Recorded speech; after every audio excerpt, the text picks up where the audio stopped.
hi everyone. This is Reds, And I'm S. and we are recording our 10th episode of this podcast. Who would have thought we would get here? Not me, given my past month and a half of absence. But yeah, I'm excited to get to double digits. Yes, indeed. I am so happy. Thank you so much. We crossed 100 subscribers. Thank you to each and every person who subscribed to us and gave our bakwas a wonderful chance. Thank you so much for your comments. I cannot stress enough ki each comment padke, we just have the biggest smile on our faces to read all of your thoughts. Thank you so much. Yes, thank you. And I'm glad I have a co-host who can actually express emotions because she doesn't joke around when she says I'm like Arnav. It's very hard for me to say anything really outside of being angry. So, but thank you for listening and interacting with us.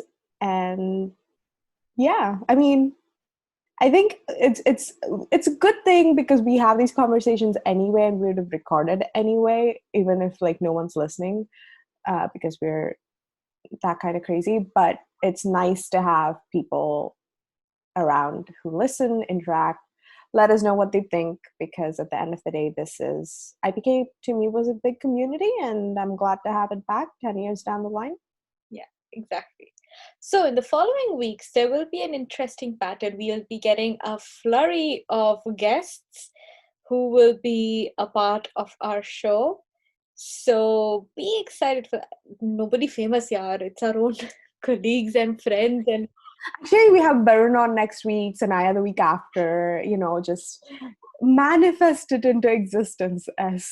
But no, I apologize. I will not be a part of all of the podcast episodes. My work has really been kicking my butt recently. So I'll be in a few of the episodes and most of like the other segments like top tens, or if I ever get around to other quizzes and stuff like that. But the main episodes, S will be hosting with wonderful co-hosts along the way. I hope you love them all as much as you have loved me, and support them too. So yeah, that's my spiel, and apologies all done. Now we can actually go on to one of my favorite parts of the show. Um, I think the longer this goes on, the less I'll say that, just so you are aware.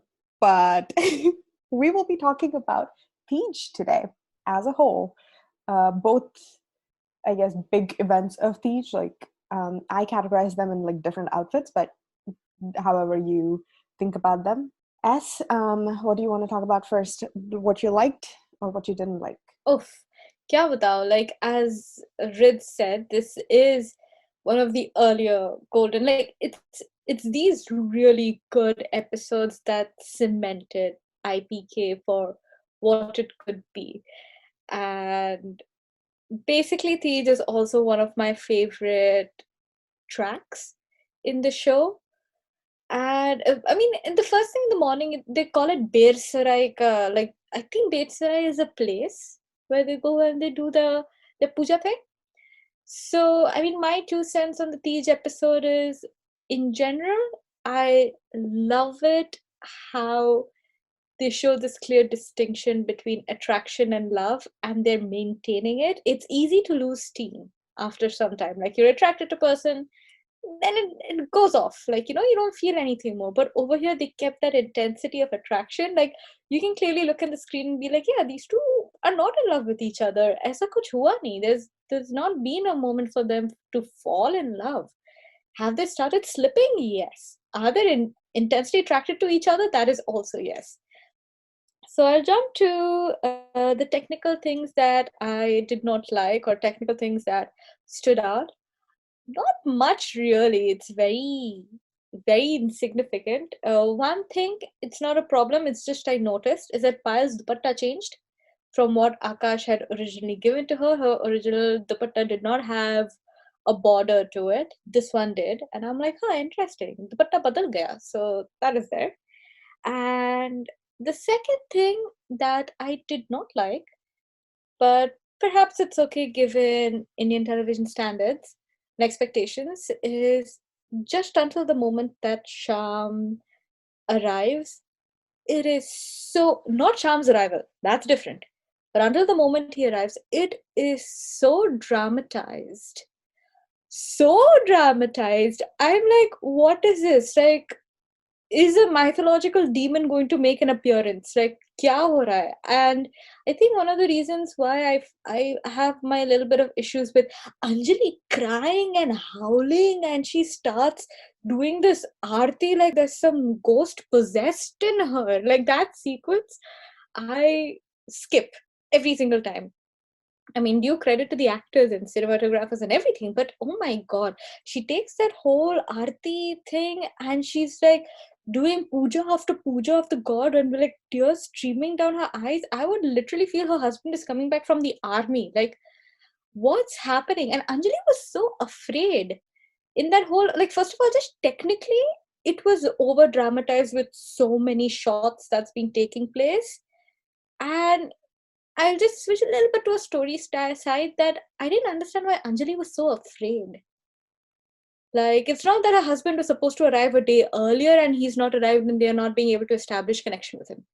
She was literally on call with him, but the way she was howling and crying, I feel like we never get to know why that happened, because that fear looked a bit extra and unnecessary given that it did not have a foundation to it.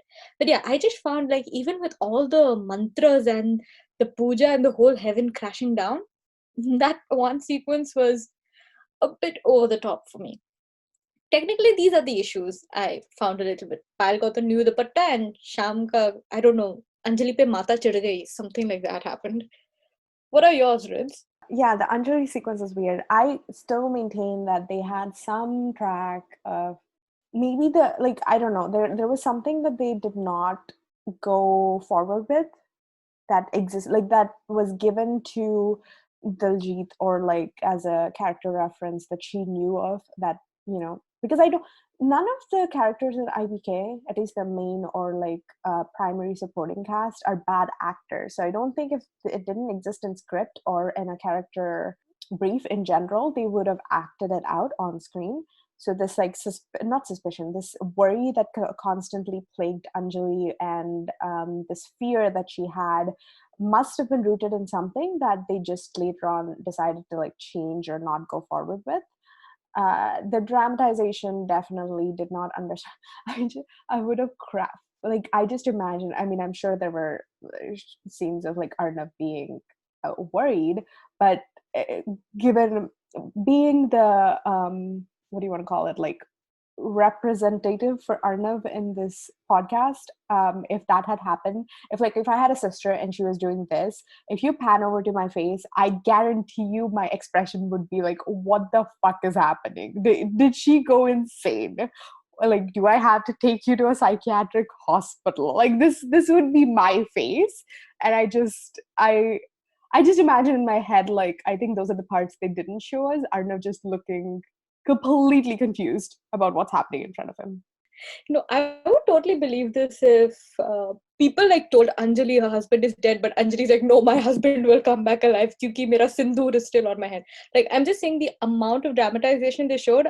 I would have been totally sure if people told that maybe the train that Sham is supposed to arrive in had come across, like, a crash or something. But Anjali is in the mandir because she's pretty sure that Sham would turn up, and then Sham turned up, because the way she goes and hugs him, I'm like, are you sure he's not an army man or someone whose return is not fixed? Yeah, or like the plot point could have been that Cham's just a dirty lawyer and had a lot of enemies that he didn't think Anjali knew, and she knew. Like there needed to be something where there was an actual threat to his life. Like people get into traffic jams, especially in Delhi. I think it's a bit unnatural for you to assume that everyone will be there on time.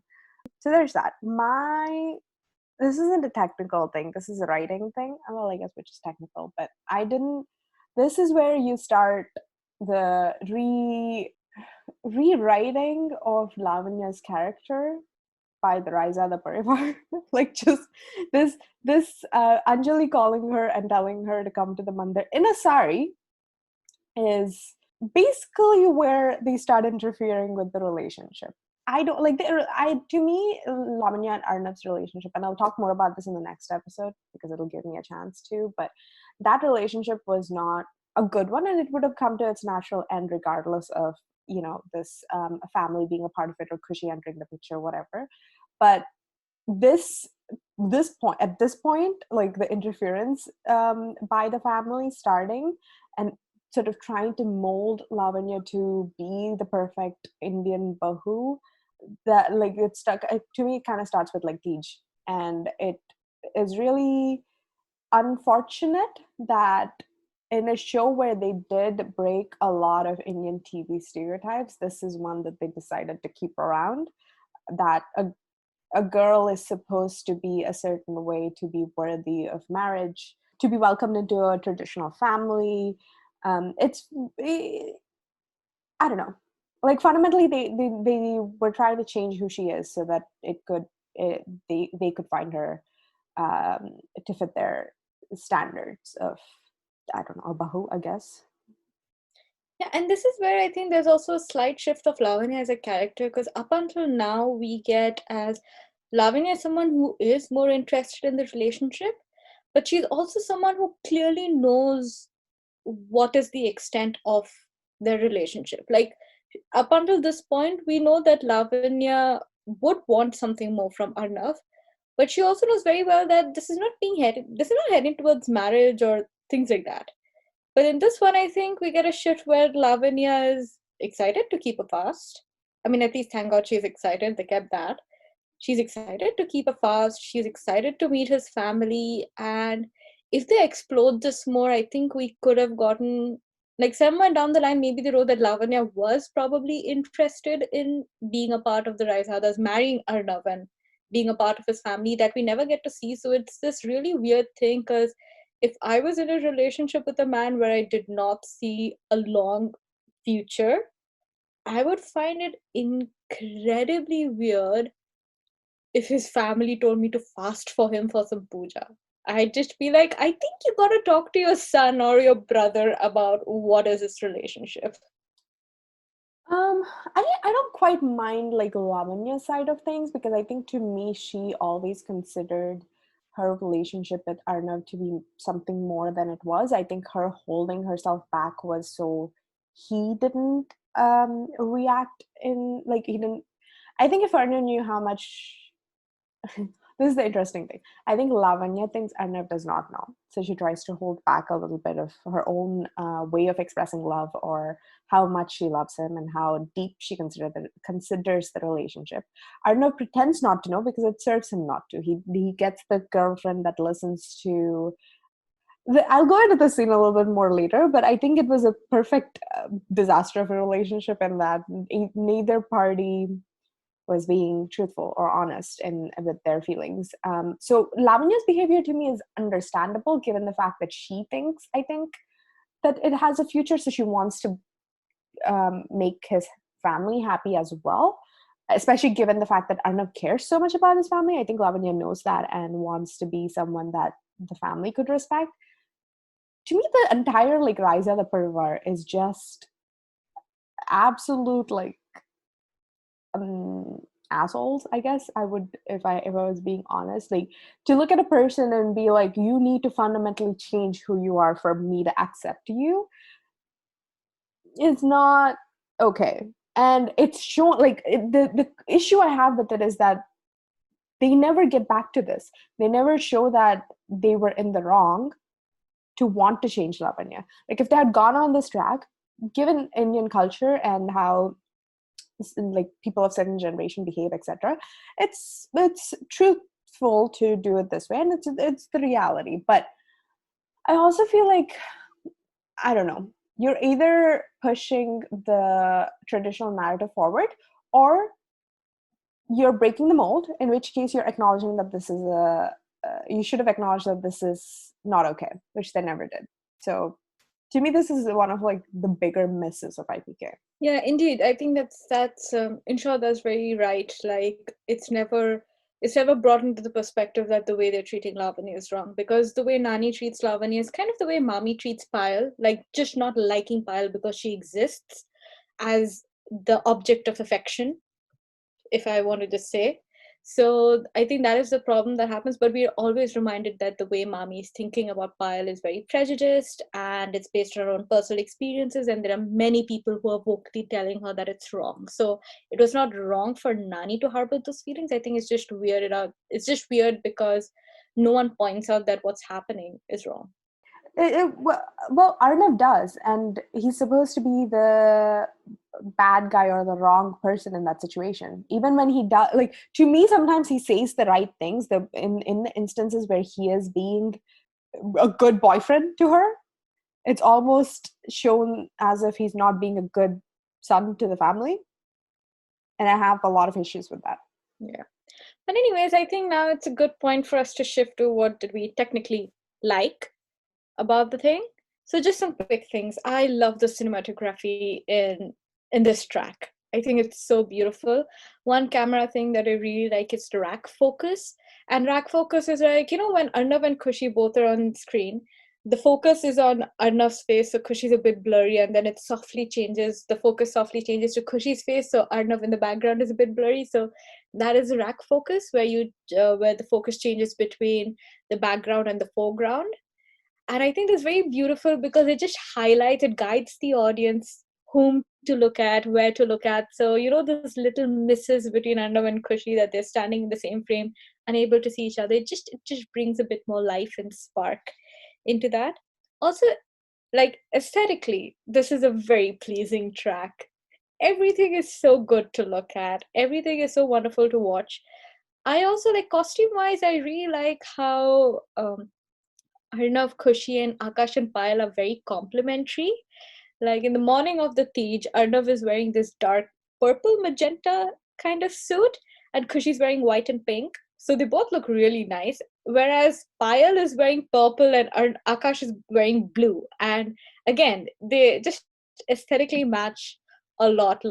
Even for the evening, I think black and orange and white and green, they make a wonderful. Both the pairs look actually very sweet next to each other.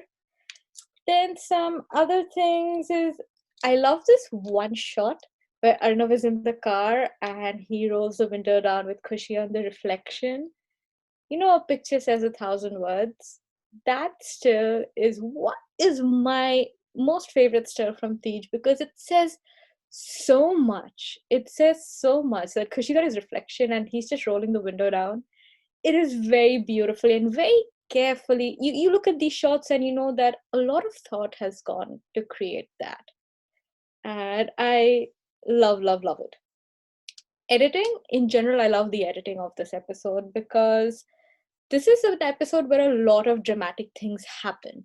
You have every stereotype every cliche, every trope being applied to show that Arnav and Kushi are fated. Sindoor Batao or the puja or anything, like, him breaking her fast, him stopping her fall, like, it's like a bucket full of tropes, romantic tropes being thrown in. But the editing is so simple, the background score is so simple that we actually get to enjoy it, as opposed to be like, oh, this is over dramatized, like how I just said, right? Like how we were discussing about how Sham's entry, everything is over dramatized. Over here, something big is happening. The two main leads who you never thought would come back together are still crossing paths, and the music that they choose is really subtle. And I think that is a very good decision because it allows the actors, it allows the audience to see the actors' reaction and understand everything from the actors. And simplicity always hits you harder. At least with the fall during the temple thing, I'm pretty sure the music starts off being dramatic and it abruptly pauses and switch. In my head, maybe I'm incorrect in this, but I think when Arnav's running towards her, it's more, it's not upbeat, more dramatic. But the minute he catches her hand, it shifts to a softer tune that they have. I could have been, I might just be completely making this up, but I think that's what that shift also works well. Like they use music very intentionally in the initial episodes, and they also use I got this wrong in the quiz, so now I remember. They use the Mola Mere Mola track, right, during the like when she's doing puja.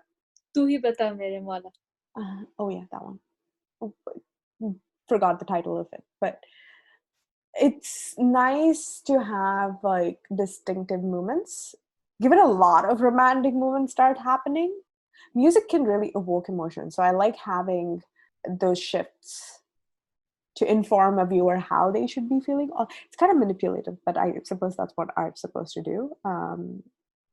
Yes, I absolutely agree. And I think one of the beautiful things about using Tu Hi Bata Mere Maula is that there's a lot of confusion. Many people might interpret in several levels as to what's happening between Arnav and Khushi. Like one of the reasons why I never like Q Dard Hai Itna is because it was very clear what Arnav and Khushi are feeling in those things. And the beauty of Tu Hi Bata Mere Maula is it's a it's kind of if a narrator was singing about those two, as opposed to it's not they're not talking about what Arnav is feeling or Khushi's feeling. I think there's a beauty in that mystery that we don't ever know completely what these two are feeling. This is more like a narrator speaking about, look at these two people, there is love, there's hatred, there's collision, there's attraction, look at what's happening. And I think that works a lot in getting the audience hooked into the moment, as opposed to Kyun Dard Hai Itna, which is apparently supposed to be from Arnav and Khushi's perspective, and that's just an over the top. So I really like, and as you said, there are so many romantic moments and Rabba Ve happening back to back that this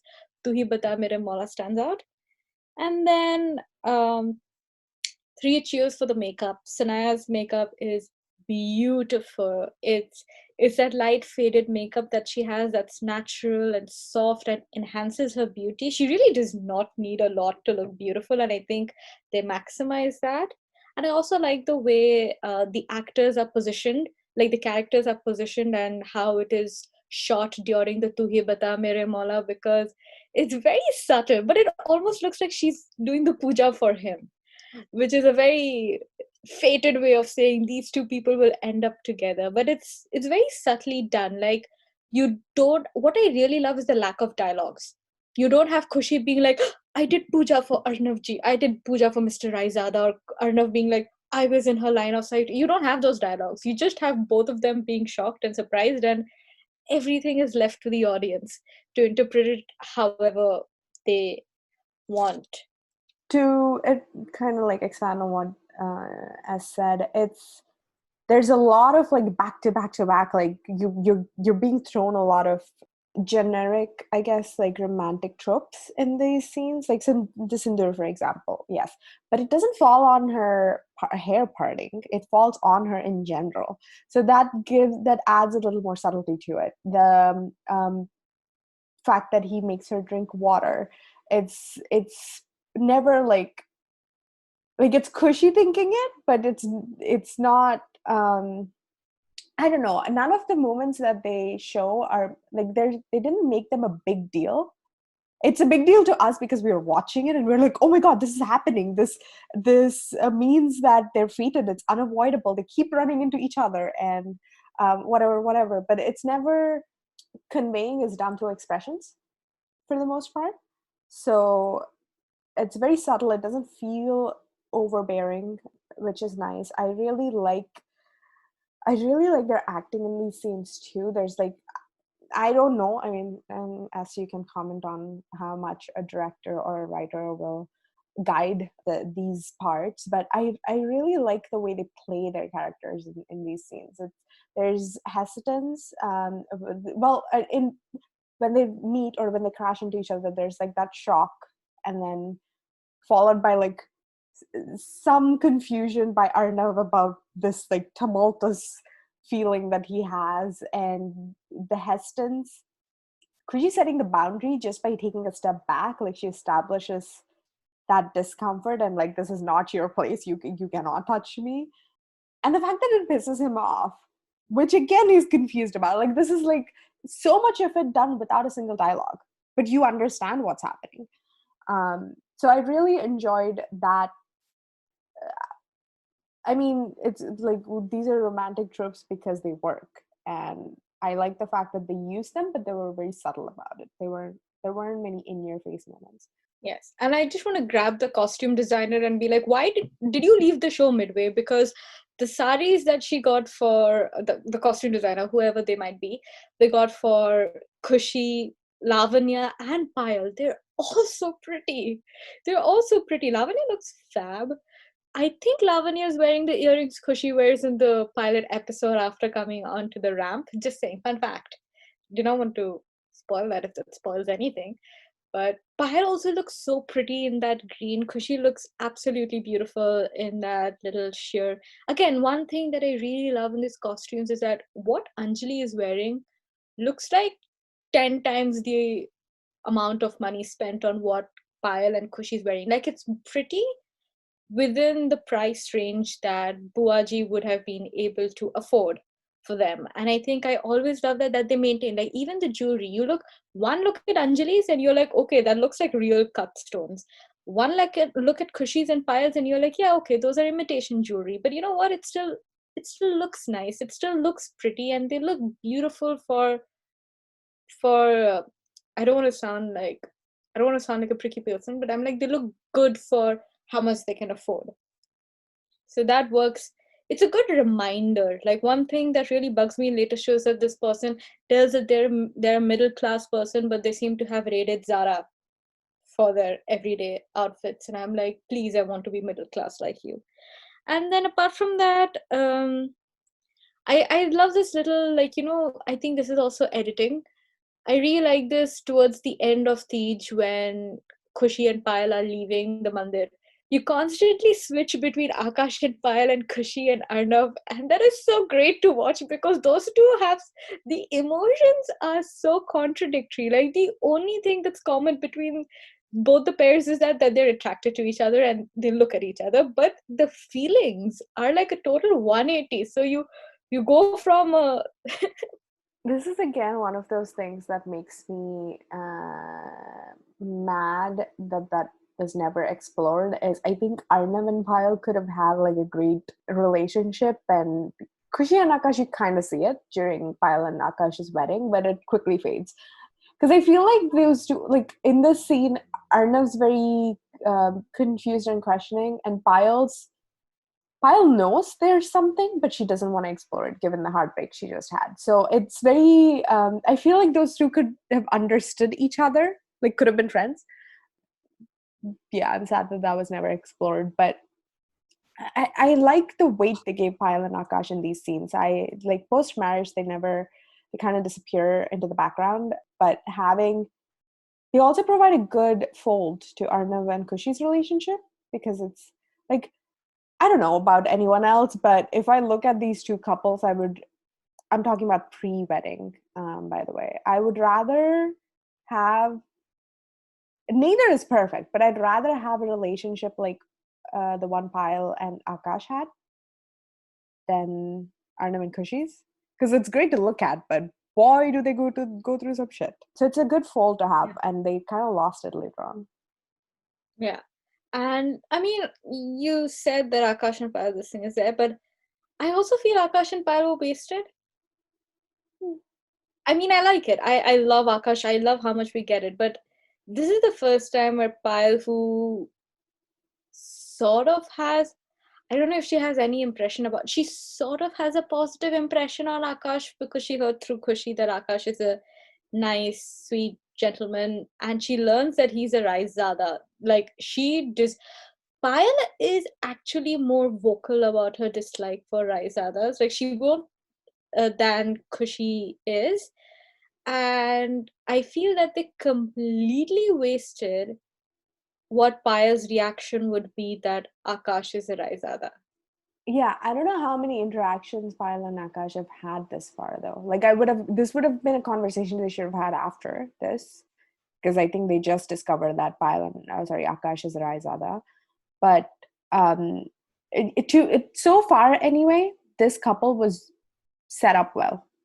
To me, that the like betrayal piece of it, not betrayal, whatever we want to call it, like her being resentful of the fact that Akash is a Raizada would have come a little later on. Like once he started expressing his feelings and once she started considering him as an option, I don't think they explored they not explored, but they dug into it enough. Mm, yeah. So what are some things that like story perspective that you liked a lot? The one thing that I missed out on, I always knew Sham was Sham, right? Like I joined IPK much later. So I always knew who Sham was. So it was this reveal wasn't a reveal to me. It was just a scene where you see his face or you see him as Anjali's husband. But I always knew. I wonder how well, like I think people would have had theories or suspicions, but the movement must have been nice when they first saw him as the husband. So that was probably a good reveal.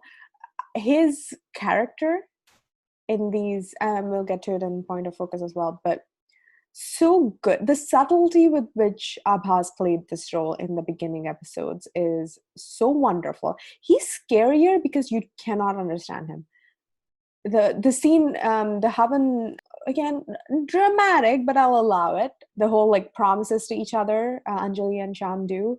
There's this one dialogue Anjali says, also good dialogues. Hum kabhi bhi aapke khushi ke raaste na aaye. And he flashes back to Khushi's face.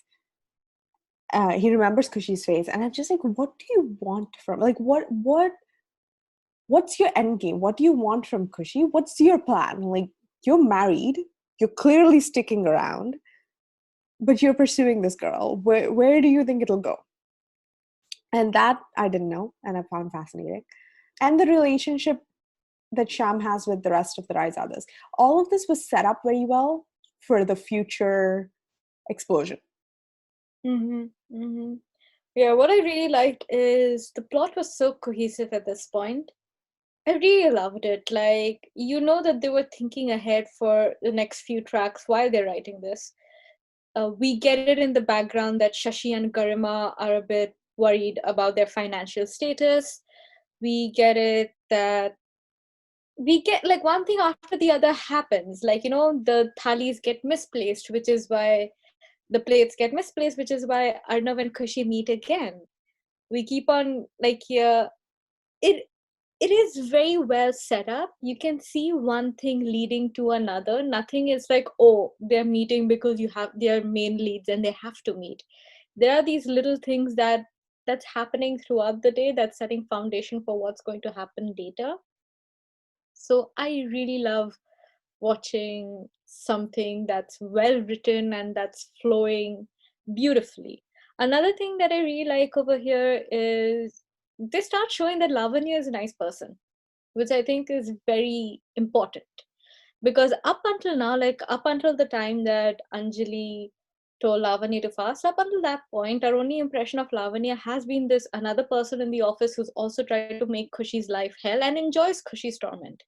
So she is this stereotype hero's girlfriend that we've seen on television, the vamp types. But with this one, you kind of get to know that you get a bit more 3D version of Lavanya. She comes a bit more alive as a person who's actually very cute and adorable. Like when Kushi comes up, she's still snarky, but then you also realize that there's more to Lavanya apart from her reaction to Kushi. And I think I really like that. Her affection for Arnav is genuine. She's not a character who's set on his wealth or anything. Like, yeah, she's excited to be around his family, but then like every other family member, she actually treats them like a family member, which I think is a very good departure from how the hero's girlfriend has been shown to be. That's there, and I actually love this that Arnav stands his ground about what a relationship means for him. I love, love, love it. I don't think he's being a bad person, but like in between, Nani, yeah, I mean, throughout these episodes, Nani is being a bit of a, she's being a bit crappy. Mhm.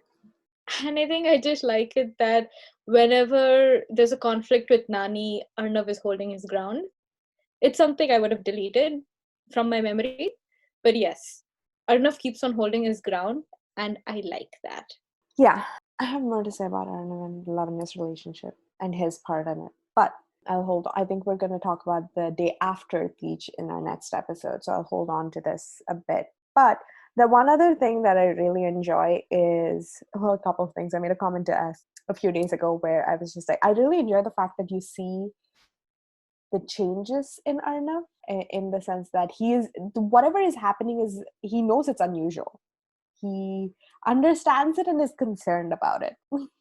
I was just commenting to S about, like, I wonder if, like, it was, what is it, like Pam or Sam or whatever, who was about to faint on the steps of the mandir, he would have been like, you should have eaten. What the fuck? I don't think he would have run to them and caught them in this dramatic fashion. Maybe he would have. Maybe I'm not giving the guy enough credit, but who knows? But I, like, his behavior is unusual, and I think he's concerned and aware of that fact. I really, really, really love the fact that individually Arnav and Kushi get moments of reflection. Something else that you lose after their marriage eventually is that you'd never know why they're feeling the way they're feeling, because you don't get these moments of contemplation individually, of them thinking back to what's happened. You know that Kushi is feeling unsettled because she's thinking about these things, and she's not sure why she cannot just forget him and move on. And same thing with Arnav, he's bothered by her and he doesn't understand why. And the way you get that is because they show you scenes where they're crying to sleep and cannot fall asleep because of these flashbacks. I really like that they spend time on that, and I wish they had continued to do that later on. I love these moments where, there are just these tiny things that happen that show a world of impact. Well, Arnav sees Kushi is praying, he cannot move his eyes away from her. And Kushi, when she's like, she's seen a ghost. Then she looks at back and she turns around, but then she slowly goes back to take another look, which in a way is hilarious. But it also says so many things. And even in the orange sari, like when they both look, one of the things that I really like is none of this is shot in extreme slow motion. So they both are staring at the other person for the longest time possible while the whole world is moving around them. I think I just find these moments. I like it that when it happens, he's enchanted, and then later he's like, what the?"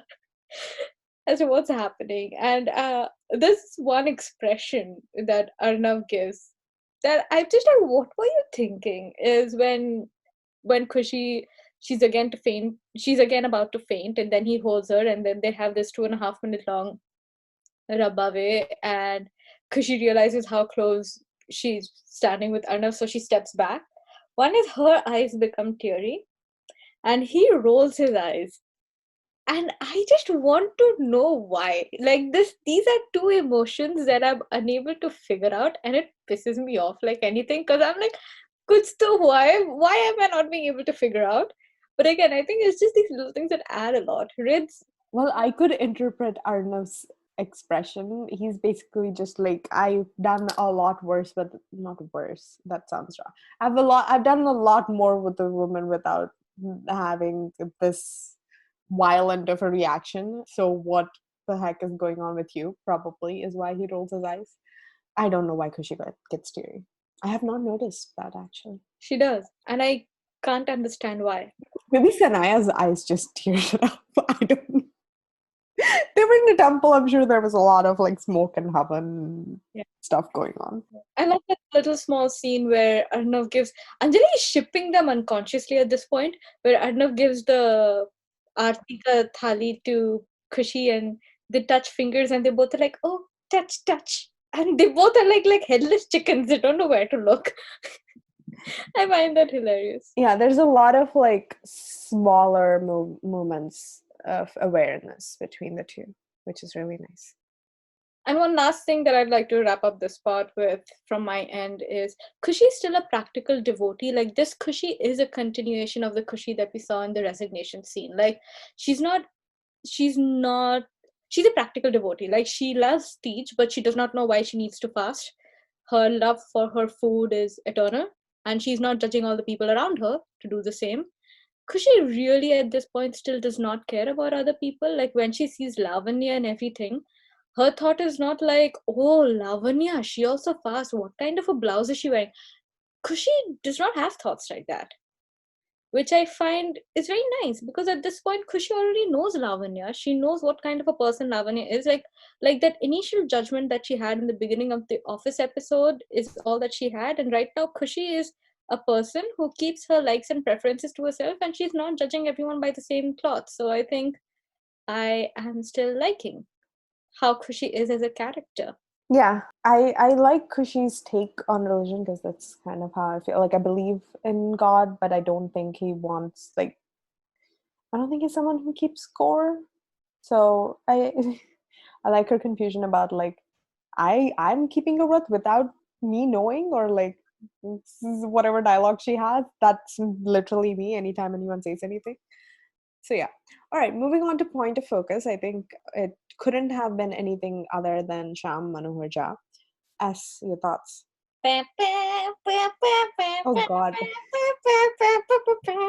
Hodaya ho. We don't get Hodaya ho though. But I'm just saying, you have that flute going. I love that guy. I asked about Shyam, not his instrumental. Move on. I love Sham. Abhas sunk into this role. He got into the skin of his character. What I really love about Sham is Sham the Damad is the one character Arnav needs in his life. Sham is a friend, Sham is sensible, Sham is logical, Sham gives Arnav the space, Sham balances out the Raizadas.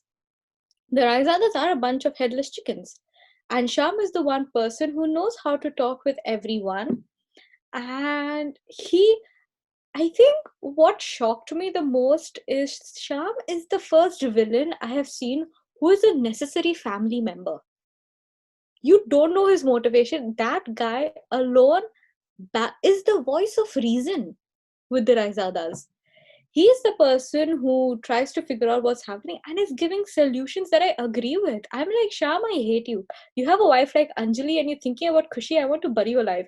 But also, the way you deal with Arnav, the way you deal with the rest of the family members, the way you deal with Anjali, I'm just like, oh my god, Sham, I can't figure you out and I love you for that. Because during their Havan Puja, whatever, when Anjali tells this little line that if there's any difficulty in your life or even death, may that cross me first. And Sham goes like he puts his hand on Anjali's mouth so as to Anjali does not say that, and there's that little bit of fear in his eyes, and I'm like, oh my god, I can't figure this man out. You literally love her, and I Abbas is a good actor because he made Sham's acting believable as well. Like it's like inception of acting. yes, I was just like, if you remove all of his negative shit later in the show, I can totally give 2 cents that he's a positive character. Matlab, for sure. And I think I'm just so surprised at how Sham is, because I really like that how they allow him character growth in the first episode. What seems adorable with Sham saying that I know that my wife will not eat or drink anything until unless I arrive. In a way, it's also sort of a manipulation with him declaring to Anjali that she is such a wonderful wife because she does go to these extents for him, which is something you understand after a lot of thinking, after you've watched the whole show and carefully understand that yes, that Anjali has been in a manipulative marriage that she did not know. And we see Sham thinking about Kushi, but we don't know why. We don't know what it is with him and Kushi, because he's also very devoted as a Raizada Damad and as Anjali's husband. We just keep on getting these little hints, like when the scene where Sham also knows Anjali very well, which is, I'm like, you have all the traits of a good husband, yet you're the villain of the show. How is this happening? Because he asks Anjali if she's upset on him because he forgot to bring her a gift, and then he brings her the gift, and he ignores Khushi's phone calls. So we are like, okay. But it's also like Anjali is asking him how does he have Delhi's newspaper, and he gives a very flattering compliment, and I'm like, I cannot trust you. I think the fact that we did not understand so much about Sham, but Sham is also the one person who can get through to Arnav and be the voice of reason, is I was stunned and so pleasantly surprised because I also did not have the benefit of watching that, oh my god, this is Sham. I got a hint as to where Sham would make an entry. What I was completely taken aback by what was Sham's equation with the rest of the family members. And I think this is how you craft the perfect villain, that you cannot understand how and why. He's so unpredictable at this point that you really can't understand. Like, I can't even fault Buaji for liking Sham for Khushi, because at this point, Buaji just sees that this really young, handsome, good guy is probably interested in her niece. I don't understand Buaji's obsession later, but at this point, if I also found out that, yeah, okay, a very nice, decent guy is attracted to one of my friends, I would probably give a nudge to my friend and be like, yo, someone likes you. So at this point, Sham is just a good character for the Guptas as well as the Raizadas, which I find phenomenal. Yeah, he's it's this these are the episodes that set up why it would be devastating if the family ever found out the truth, and why it would, like, because cheating on your partner isn't a new, like, it's not an unbelievable thing, right? Like, it's something that happens. But you see how deeply he's ingrained into this family structure, and how much they try, everyone, like, he has a relationship with every single family member. He's not Anjali's husband. He's like, he established himself as Arnav's most trusted, like, friend and guide. He, like, a male authority kind of figure in Arnav's life that he's lacking. He is the damad that understands mommy's obsessions, and isn't, like, doesn't, like, he is to everyone what they need, and that's how he maintains his place in that family. So if you were to remove him from the picture, it would fall apart, because he's made himself important to everyone. It's also, like, I love the fact that his profession, you can see how it helps him in being this, or like how his personality is the right personality for his profession. Like, he's a lawyer, he can see, I don't want to make all lawyers seem bad, but I'm just saying that's a quality that you can have, to project a truth in a certain way. The arguments or the counterpoints he makes to Arnav's stubbornness, or Nani's, like, never ending demand for Arnav's marriage, like, it's all like, he's very logical, but he also talks to them in a way that they would understand. He's never just giving an opinion. He's making sure that the person opposite him listens to him, because he starts off agreeing with them. He's like, to Arnav, he's like, I understand, I agree with how you're feeling and what you're thinking, but what are you going to gain by getting out of this house? To Nani, he's like, you're completely right, that is how it should be. We can start off here and change the way, I mean, I disagree with the what he's saying, but he's saying it in a way where Nani would agree. He's clearly, like, you establish this character as someone who can manipulate people around him very well to get what he wants, but it's shown in a positive light. So it's a very well established, well crafted character. In these episodes, he's terrifying, because it almost feels like he will get away with it. Yeah. I think this is something that we do miss towards the end of the show, is towards the when Arnav and Kushi get married, is we kind of buy less into Arnav being so shocked, because at this point I think Sham succeeded because we did not know his inner motivations in the beginning, which is why it terrifies. Like, at this point, if Arnav saw Sham and Kushi together, I would completely buy his next steps of breakdown and basically wreaking havoc. But at that point, even if Sham was saying something nice, the background music would constantly cue us with his evil flute, that we stop taking him, that we forget how indispensable he's to the family and to Arnav, and what he means and what is his positive impact to everyone.